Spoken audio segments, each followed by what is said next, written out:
My husband's estate of $80 million as well as this house will be passed down to me. We don't have any children, so everything is mine. My sister-in-law speaks with such triumph. And my name is Emma, a 45-year-old part-time worker. My husband and I have two sons, a senior and a sophomore in high school. My eldest son is taking the college entrance exam this year. He aspires to be a lawyer and has been studying diligently. He has wanted to be a lawyer since he was a small child, possibly influenced by my older brother Oliver. My brother is a lawyer, and about a few years ago, he established a law firm and even had a few lawyers. My eldest son, who had grown up watching my brother do this, loved to study and always got good grades, even in elementary school. When my brother had heard that my eldest son wanted to be a lawyer, he was overjoyed and encouraged him. My eldest son told my brother whenever they meet, "I will be a lawyer like you, uncle." My brother chuckled as he responded, "Hurry up and become a lawyer and follow in my footsteps."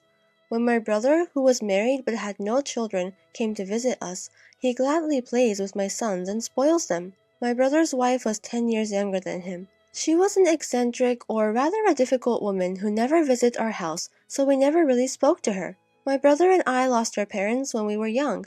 So when I was about to get married, my brother took place as a parent, and after I married, he married as well. My husband and I were relieved when we knew that my brother was planning to marry a young woman. But when we actually met his fiancée, I was surprised at how grumpy she looked. We were expecting a happy faces because she was about to marry my brother, but she looked at us with a sulky look. I said, "You two are great together," in front of my brother and his fiancée, but I told my true feelings when I returned home and was alone with my husband.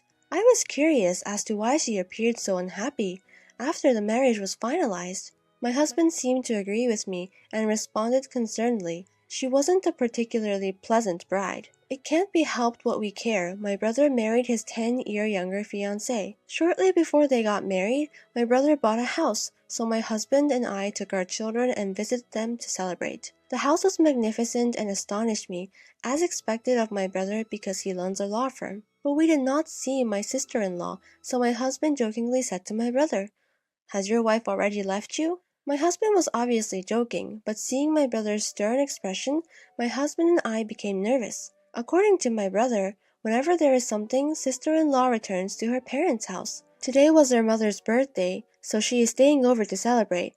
My husband's shoulders slumped, thinking he had said a bad joke. Suddenly, my brother asks us with a straight face, "If I ever can't have children, can I adopt one of your children?" I thought my brother was joking, saying something like that, but he looked serious. I couldn't answer his unexpected suggestion, but my husband laughed and replied, "We don't know what the future holds, so let's discuss it when it happens, okay? If you are okay with our children, you are free to adopt whichever you want." My husband didn't seem to take it seriously and dismissed it, but I was concerned about the adoption, and more importantly, that my brother and his wife were not getting along. It wasn't my place to intervene because it was their problem, but I was concerned. After that, when we visit my brother's house, or he come over to our house, it was always just him. My sister-in-law never showed up. My brother also never mentioned her, so I avoided asking him about her. They had been married for more than 10 years, and I have almost been forgotten about her existence. This year, my eldest son was accepted into his dream law school. My brother brought up about adoption again, when he came to our house to celebrate my son. Like I said before, "Would you allow me to adopt either of your kids?" he asked. My brother and his wife were unable to have children, and so he asked the question once more.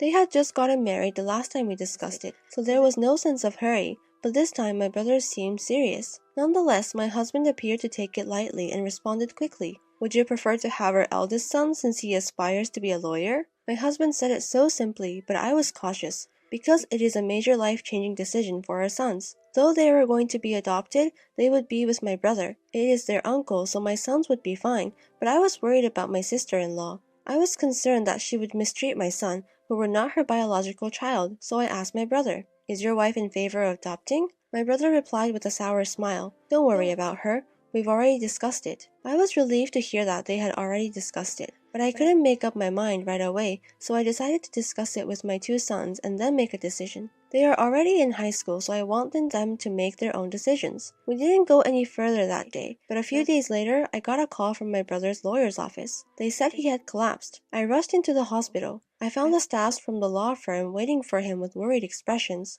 My brother had a stroke at work and was rendered unconscious. After I arrived, the law firm staff left. They also said that they couldn't reach my sister-in-law. I called the landline, but she didn't answer, and I didn't have her cell phone number. My husband and my second son later arrived, but I really couldn't reach my sister-in-law. My second son eventually discovered a smartphone among my brother's belongings. We unlocked it and began looking up for her number. She answered angrily when I called using that phone. "I told you not to call again. I will sue you." I began to speak while she was yelling in a terrible tone. "It's Emma, Oliver's sister. My brother passed out and was taken to the hospital." Then she started talking gently when she realized it's me on the phone. "I'm so sorry. I thought it was Oliver. You said he collapsed?" I told her about my brother's condition and which hospital he was taken to, but she responded happily. "I can't go to the hospital right now because I have things to do, but please notify me as soon as you hear anything." She then hung up the phone. I wondered if she had more important things to do now, even her husband is sick. Now that we know my sister-in-law cannot be any help, we decided to take care of my brother. Since my eldest son had finished his university entrance exams, and he was relaxing at home most of the time, he visited my brother every day on my behalf. My brother never regained consciousness and remained in critical condition, but my sister-in-law never called nor visited the hospital. About a week after my brother was hospitalized, I called my sister-in-law again. She answered the phone quickly and gleefully. "What's the matter? Did he die?" I wanted to yell at her for being so rude, but I responded quietly. "He is still alive. Why don't you visit the hospital?" She retorted as if she irritates me while I hold back my rage. "I'm not a doctor, nor am I a spiritual healer. There's nothing I can do for his recovery." I became even more enraged by her demeanor, so I hung up the phone. I began to suspect that my brother wanted to adopt one of my sons because he had given up on having children with his wife. I think they weren't getting along. When my brother's marriage was finalized, I asked him how they'd meet, and he said they met through a marriage counseling agency. Maybe my sister-in-law married him because he was a lawyer and she wanted to have a good life. This thought enraged me even more, but when I mentioned it to my husband, he said something even more crueler. If Oliver dies in this situation, his wife will inherit the entire estate, since they don't have any children. So my brother came to celebrate my eldest son the other day and spoke to us about adoption. Maybe it was because he was thinking about his inheritance. I wish I could have decided at that time, but there was nothing I could do. After my brother left that day, I casually mentioned it to my two sons, and my second son told me that he would be happy to be adopted. Unlike my eldest son, my second son has no goals at the moment. He appears to believe that if he is adopted by Oliver, he will have an easy life. I expected the first son, who looks up to his brother, to want to be adopted as well, but the answer surprised me.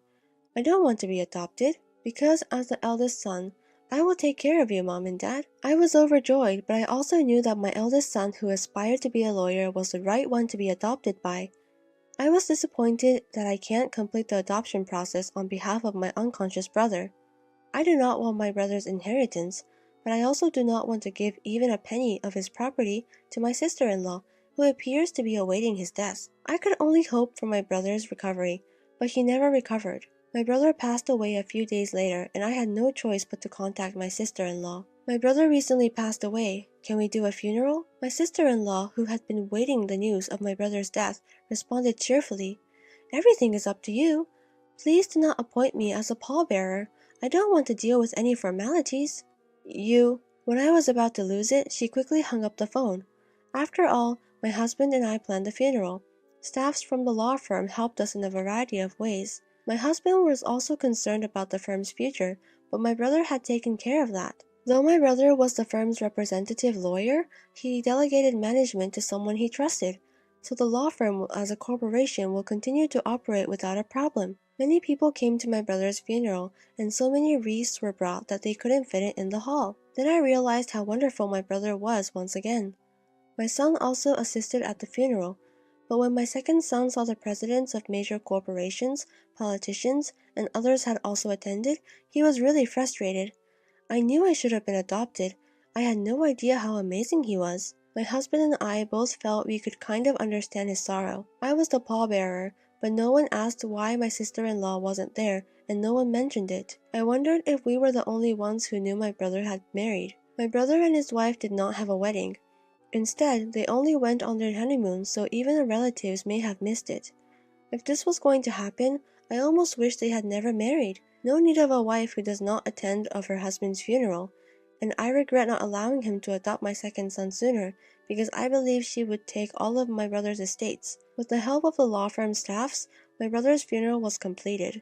I invited everyone to my brother's house for a meal and to thank them. My brother will be able to rest in peace because of all of you. We were all very sad. That's when my sister-in-law appeared, wearing a flashy pink coat. I addressed her as if she had planned to arrive just as the funeral wrapped up. "After all this time, why did you come here?" With a big smile on her face, she speaks loud so that everyone could hear. "My husband's estate of $80 million, as well as this house, will be passed down to me, his wife.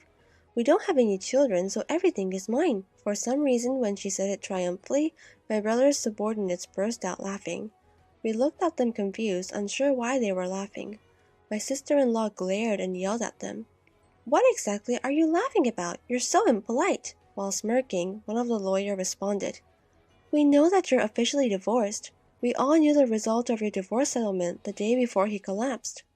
When I first heard this fact, I exclaimed, "What? You were divorced?" I looked over my sister-in-law's face and saw her staring at them, who had just said the truth with the most terrifying expression ever. When she clenched her teeth, the other lawyer started talking. "I also heard that you were charged alimony in conjunction with your divorce. Because your affair caused a divorce, it is inevitable." My sister-in-law yelled, glaring at the lawyer who said it.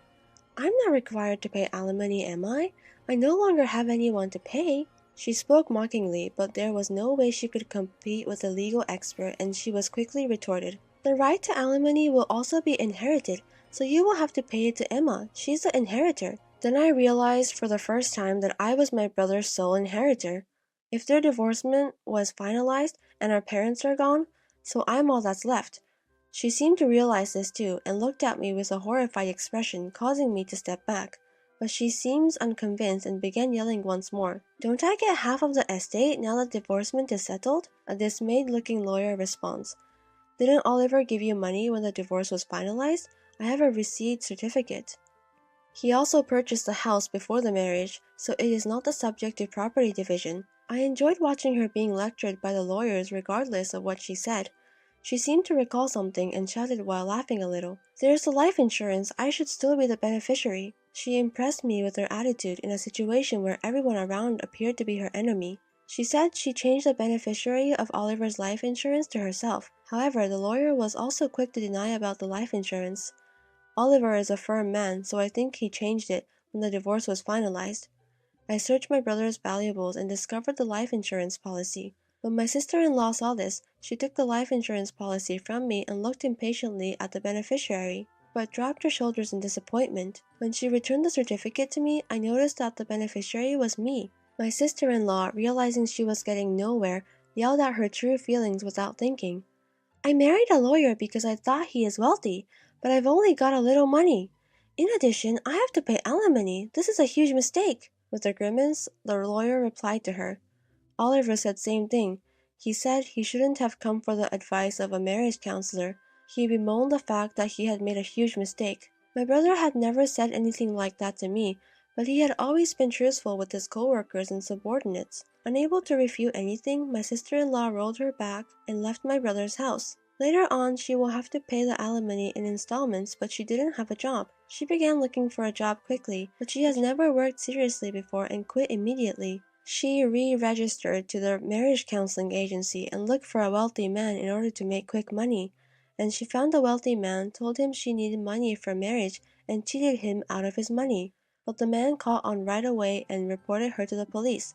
She was arrested for marriage fraud, according to the lawyer who works in my brother's law firm. To be honest, no alimony was ever paid to me, and when I went to see the lawyer about it, the story came up. In dismay, the lawyer told me, now that she has been apprehended, alimony payments may be impossible to obtain for the foreseeable future. Alimony is not something I am interested in.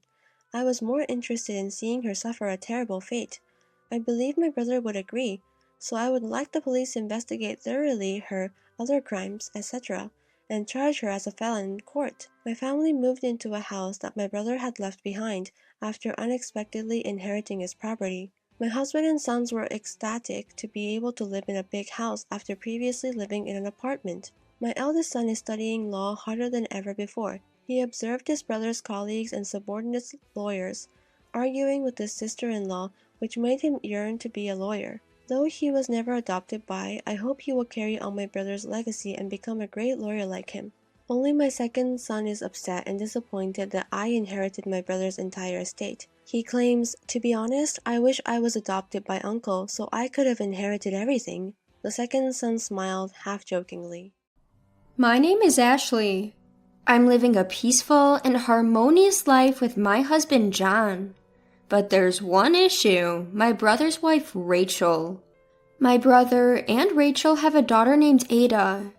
3-year-old Ada is our adorable niece, loved by John and me. It's fine to play with her occasionally, but Rachel brings her to our home almost every week. Ashley, please take care of Ada this week again, all right? Ada, be a good girl. Okay. Ada energetically responds as she comfortably trots from the entryway to our living room. Assuming that John, who is relaxing in the living room, will look after Ada, I muster up the courage to talk with Rachel.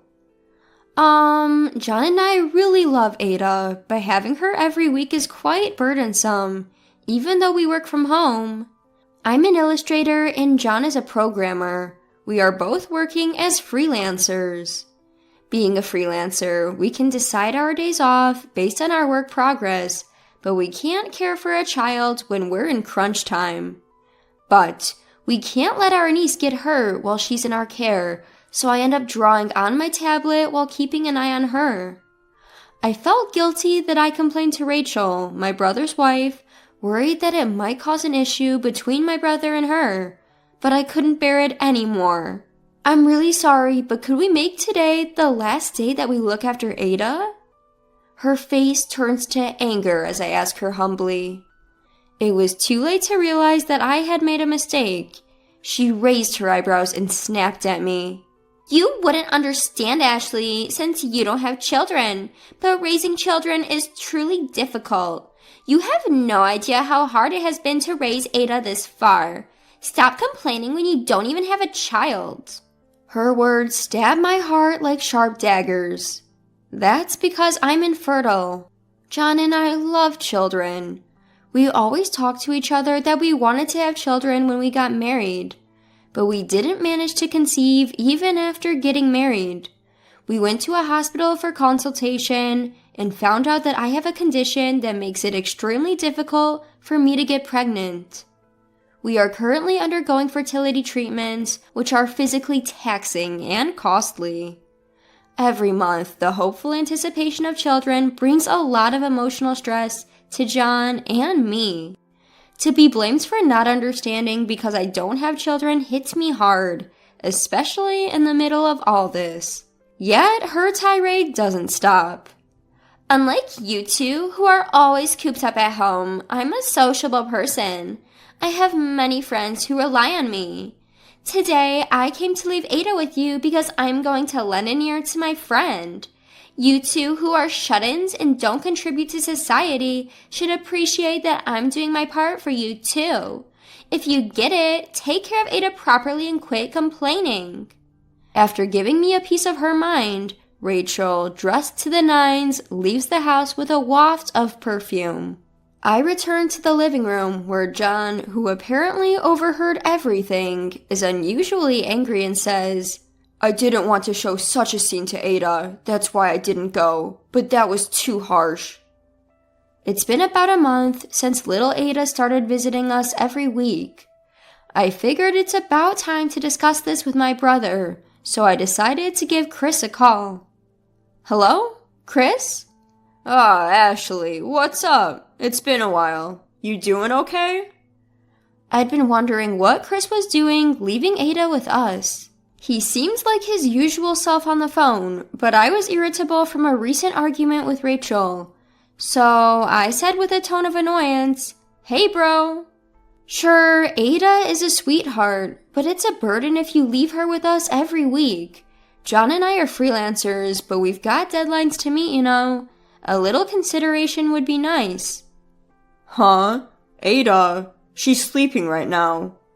What? He said that Ada was sleeping at home. I didn't understand, and I was confused when he sent me a photo of her sleeping.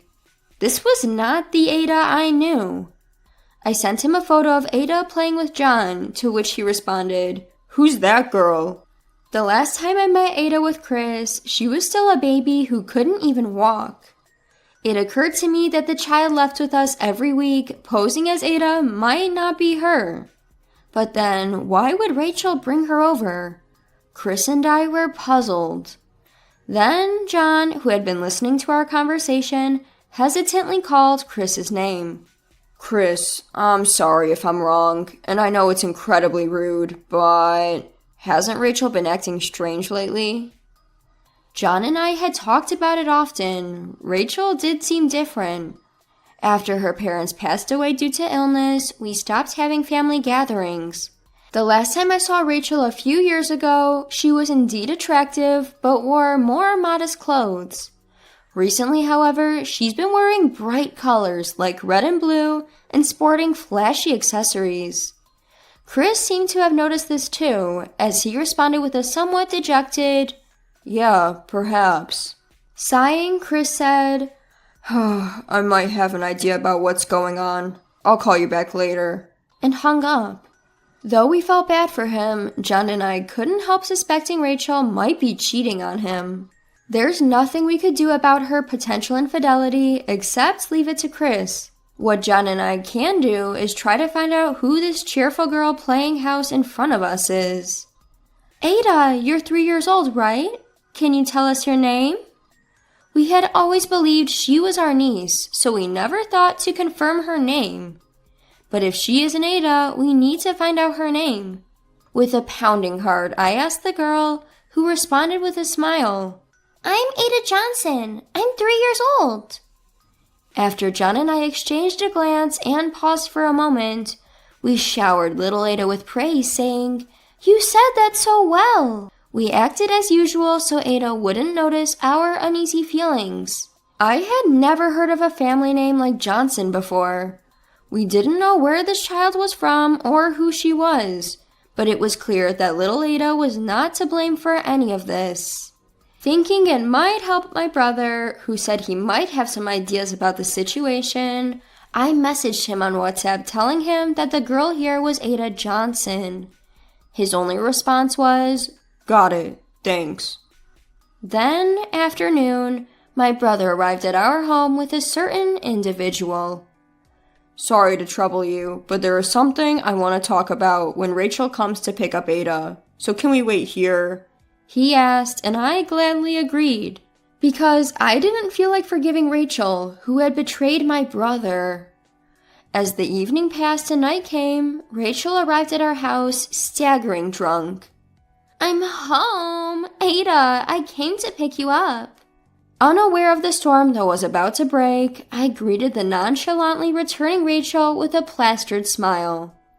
"Welcome home, Rachel. You seem really drunk. How about a glass of water?" "That would be nice. Is this your way of apologizing for the nonsense you said this morning?" When the cheery Rachel entered the living room, Ada was happily playing on a woman's lap. Rachel looked blankly at that woman, who was glaring at her. "Who is that? Did you hire a babysitter?" "Nice to meet you. I'm Katie Johnson, Ada's mother." "What?" Rachel was so surprised that she couldn't even take the glass of water I offered her. Staggering backward, she bumped into a corner and fell over. As I looked down at the gracelessly sprawled Rachel without offering any help, I heard my brother's voice from the entrance. "I've brought him." "Why is Chris here too?" Rachel, still on the floor, exclaimed as my brother dragged in a man with gaudy colored hair. Rachel turned pale at the sight of the man, and the man turned pale upon seeing Katie. My brother instructed Rachel and the unfamiliar man to sit down next to each other. Even though they weren't told to, they both tried to sit up straight. But their backs were not straight, and both looked troubled as their eyes darted around. Because it was not appropriate to expose such a conflict to a child, John, who had been playing with Ada in the next room, took her out. Once everybody was all there, my brother took control of the situation, looking down at Rachel and the man. I never imagined that my close friend would cheat on me with my wife. Isn't that right, Noah? A man named Noah was reportedly an underclassman from Chris's high school days. Noah, who still keeps in touch, used to occasionally visit Chris's house. Chris had always been bothered by the way Noah looked at Rachel. I thought if Rachel was going to cheat, it'd be with you, but I can't believe it's really you. And you come to leave your own child with my sister and brother-in-law. What the hell is that about, huh? Chris used to be a well-known troublemaker in their small town in Nebraska. Now he's a corporate employee, having mellowed out, but his old self resurfaces when he confronts Noah.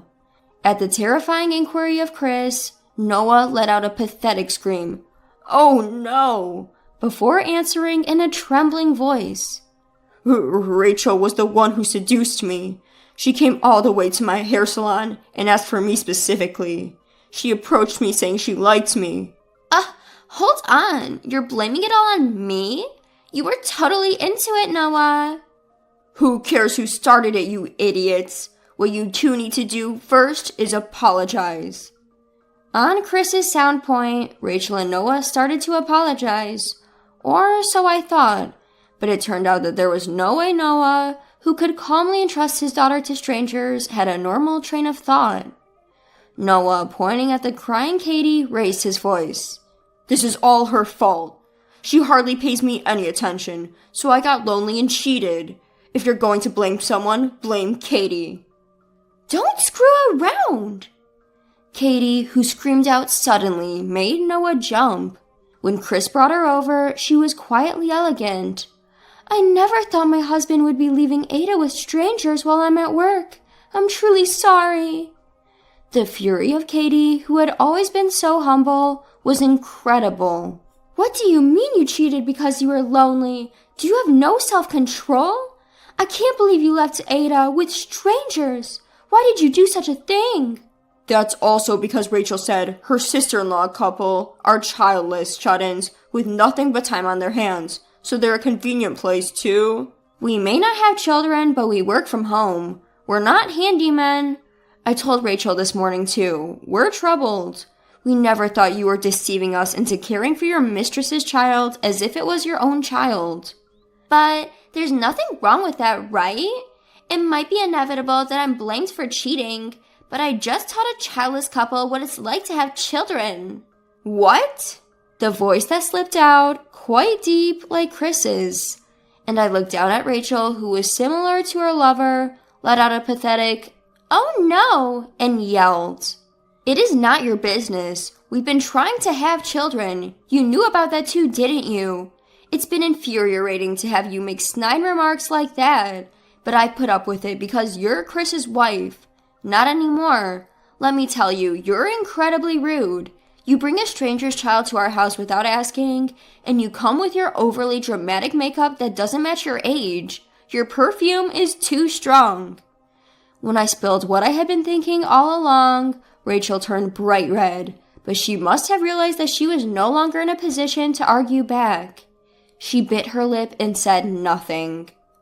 After that, Rachel and Noah were thoroughly scolded by Chris and Katie. Naturally, both couples ended up getting divorced, and they had to pay hefty educational expenses.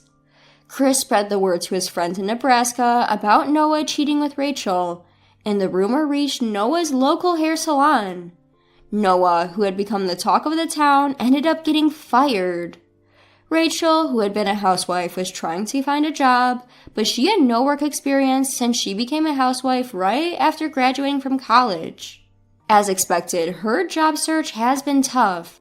Because her parents found out about her cheating, she was disowned and is now eking out a living through the odd jobs she manages to find. Both Rachel and Noah lost their jobs and families due to their infidelity and found themselves in a pitiful state. As for me, surprisingly, fertility treatments worked out. I'm pregnant, and guess what? We're expecting twins. John and I shed tears of joy and are now eagerly waiting for our babies to be born. We still keep in touch with Ada and Katie, with whom we formed an unusual bond. Ada and our niece Ada seem to get along well and often play happily together. They even touched my belly, telling the babies, "Let's play together once you're born," which was beyond adorable. Though my brother Chris and Katie were betrayed by their partners, they have resolved to raise their children as single parents. For them, John and I would not hesitate to help with raising the children. The four of us, John, Chris, Katie, and me, made a promise to cooperate in raising our niece Ada's and the twins about to be born. That's how we formed a strong bond.